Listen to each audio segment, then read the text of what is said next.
The fight game is a ruthless, unforgiving machine that can elevate a man to godhood or completely shatter his reality in a fraction of a second. UFC Baku was heavily promoted as a night of high-level martial arts, and while it delivered some of the most jaw-dropping violence we have seen all year, a massive dark cloud hung over the entire event.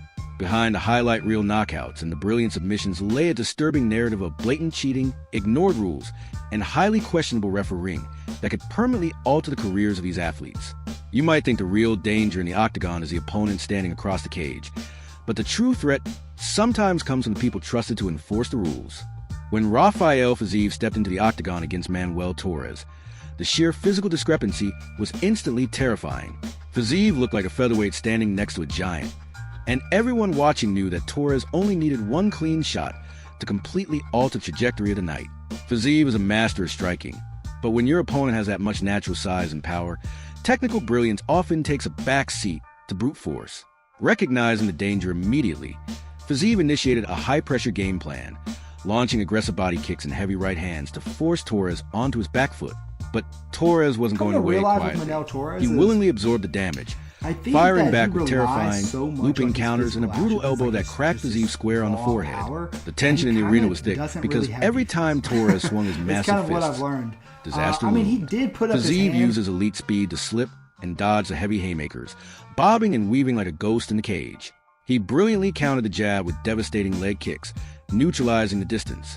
But in the final 3 seconds of the very first round, Torres found his opening. He snapped a lightning-fast southpaw jab that landed completely flush, badly stunning Fiziev right before the horn sounded.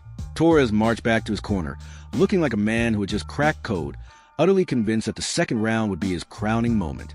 But what happened next would leave the entire arena completely speechless. Torres stormed out for the second round, radiating pure confidence, ready to capitalize on the exact same opening he had just exploited.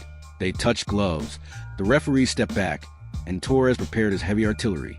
But before he could even process what was happening, Fiziev launched a blindingly fast spinning wheel kick. The execution was so flawless, so incredibly fast, that it barely registered to the naked eye.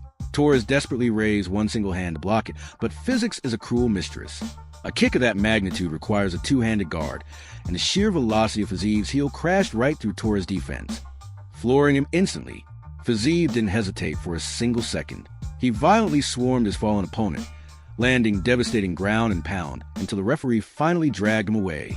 In just 15 seconds of the second round, the narrative flipped entirely. Fiziev proved that unparalleled technique and terrifying speed can completely dismantle a severe size disadvantage. It was a masterpiece of striking that solidified his spot as one of the most dangerous men in the division, proving that a single mistake against an elite striker is a permanent death sentence. Yet, while Fiziev won his battle fairly, the very next fight on the card descended into absolute, unregulated chaos.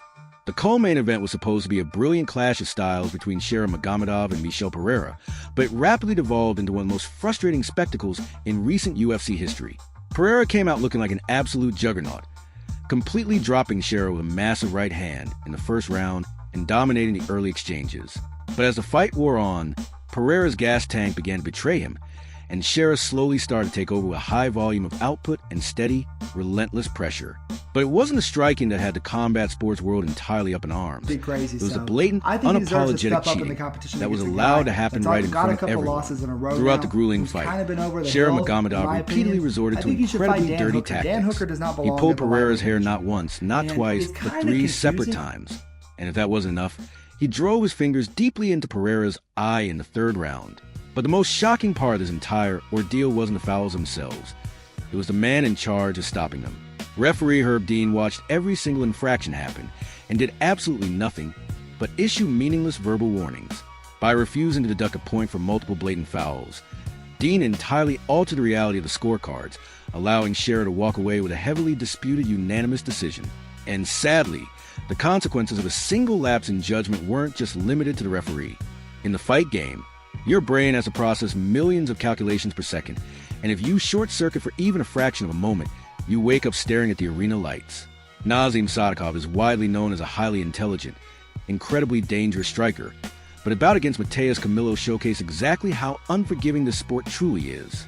Camilo moved forward, aggressively hand-fighting to open up Sadikov's guard. Sadikov had his left hand perfectly positioned to parry the incoming strike. a defensive maneuver he had likely drilled tens of thousands of times in the gym. But for some unexplainable reason, his brain simply stalled. He abandoned the parry entirely, leaving his chin completely exposed as he stepped straight into the danger zone. Camilo didn't need a second invitation. He launched a devastating intercepting right hand that connected with absolute perfection. Sadikov crashed the canvas, curling into a defensive ball as Camilo swarmed him with heavy shots, forcing an immediate stoppage in the very first round.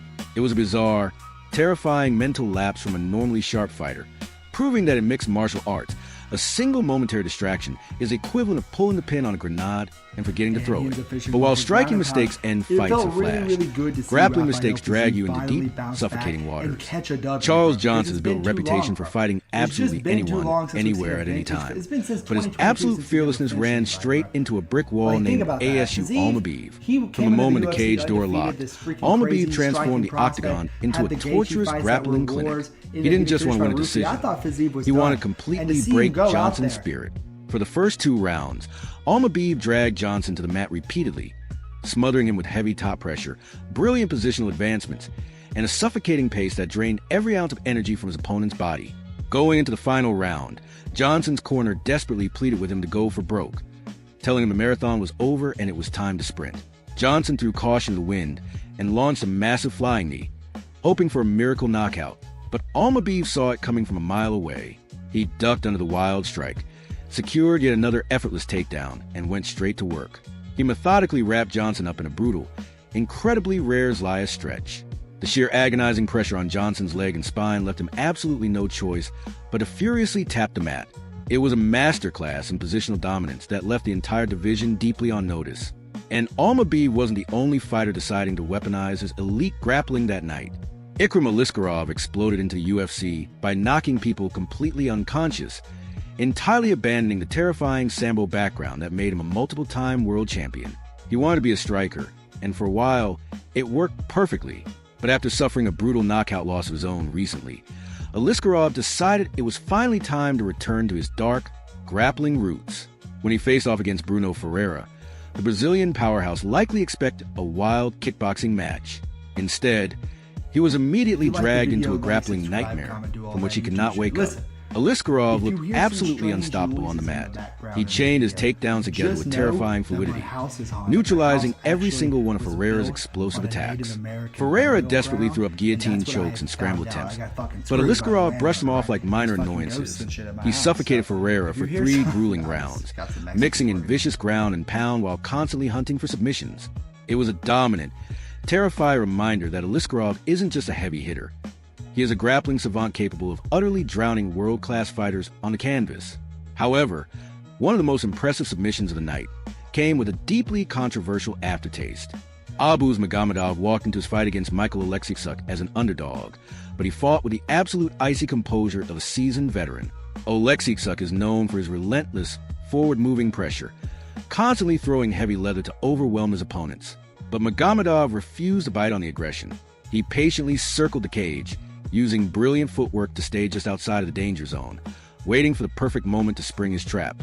When Oleksiejczuk lunged forward with a wild right hook, leaving his opposite side entirely exposed, Magomedov countered with a devastating elbow that cracked loudly against his opponent's jaw.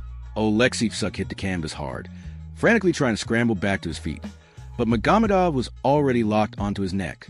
He secured a vicious guillotine choke, sinking his forearms deeply into the carotid arteries. The choke was so incredibly tight that Oleksiejczuk was essentially put to sleep almost instantly as he tapped the canvas. But the true controversy happened right after. The referee aggressively stepped in to break the hold, physically pulling at Magomedov's arms. Yet Magomedov completely ignored the official, holding on to the devastating choke for several terrifying extra seconds. In a sport where brain damage is a stark reality, holding a choke after the tap is an absolute violation of trust, and it left a very sour taste on an otherwise brilliant performance. But the main card drama was only half the story, as the preliminary fights delivered pure, unadulterated carnage. The undercard at UFC Baku was an absolute bloodbath of quick finishes and rising prospects, proving their terrifying worth. Abdul Rahman Yakiev needed exactly 8 seconds to completely detach Julius Walker from his consciousness, landing a staggering right hand that ended the fight before the audience could even sit down with their drinks. It was a brutal reminder that heavyweights don't hold the monopoly on one punch, sleep-inducing power. Meanwhile, Oli staged a massive comeback in his own career, surviving an early onslaught to uncork a devastating left hook that separated Javier Reyes from his senses, securing a full mount arm triangle to finish the job entirely. But the brightest star to emerge in the early chaos was undoubtedly Daniil Danchenko. Stepping into the cage against Theodore Berggren, Danchenko looked like a seasoned cold-blooded sniper. He utilized incredible shot placement, beautifully countering leg kicks and mixing his targets between the body and the head. In the second round, he launched a sickening high kick. Much like the main event, his opponent attempted to block it with a single lazy hand. The impact smashed entirely through the defense, dropping Berggren instantly and allowing Danchenko to secure the violent finish. He remains completely undefeated, and the welterweight division now has a terrifying new puzzle they have to figure out.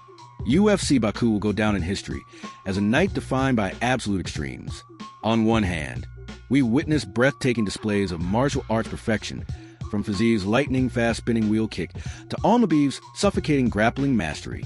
We saw rising stars violently announce their arrival and veterans completely reinventing their game plans. But on the other hand, the event exposed incredibly dark flaws still plaguing the sport. The blatant disregard for the rules, the terrifyingly late submission releases, and the absolute failure of officials like Herb Dean protect the integrity of the fight serve as a massive wake-up call. The athletes put their lives on the line every single time they step into the octagon, and they deserve a system that actually holds everyone accountable.